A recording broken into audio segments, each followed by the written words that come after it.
इस वीडियो को please and तक देखिएगा क्योंकि ये सच्चाई पूरे भारत के सामने आना जरूरी है। इंडिया एक ग्रेट निकोबार डेवलपमेंट प्रोजेक्ट पे काम कर रहा है जिसमें 72,000 करोड़ रुपीस इन्वेस्ट हो रहे हैं, जिससे हम लोग एक deep water international container transshipment port बनाएंगे जिसमें बहुत पैसा इंडिया कमा सकता है और जो अभी तक इंडिया का खर्च हो रहा है वो बचा सकता है। आप समझो, मैं सिंपल एग्जांपल से समझाता हूं। समझो, एक शिप यूएई से जापान जा रहा है या चाइना जा रहा है। उस शिप को पहले इंडियन ओशन में आना होगा, फिर मलक्का स्ट्रेट में जाना होगा, फिर वो साउथ चाइना सी में जा पाएगा।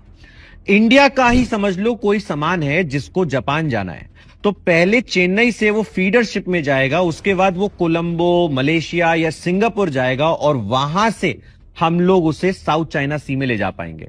इससे हमें कितना पैसा इन दूसरी कंट्रीज को देना पड़ता है। इसके अलावा मलक्का स्ट्रेट खाली यहां से 100 किलोमीटर दूर है और 80% चाइना का जो ऑयल इंपोर्ट होता है वो इसी मलक्का स्ट्रेट से होता हुआ जाता है। तो इंडिया यहां पर अपनी जो नेवी की प्रेजेंस होगी वो चाइना को अंडर चेक रख सकती है in the case of any war like situation.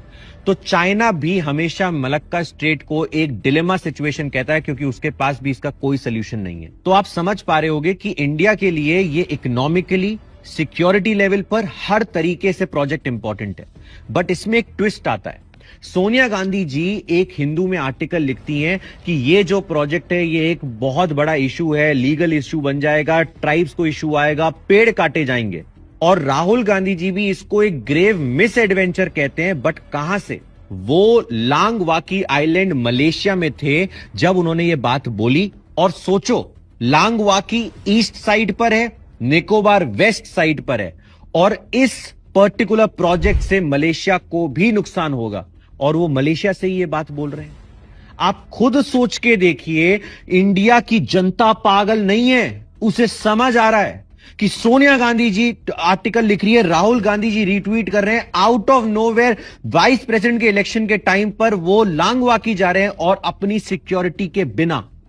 उनकी सिक्योरिटी ने भी ये बात बोली कि ये बहुत डेंजरस हो सकता है उनका जाना बिना हमें बताए। वो बिना बताए लांगवाकी क्यों जाते हैं और वहां से ये बात क्यों बोलते हैं और इंडिया का ही जो डेवलपमेंट हो रहा है, जो इंडिया के फेवर में होगा, उसके अगेंस्ट ये बात क्यों लिखते हैं।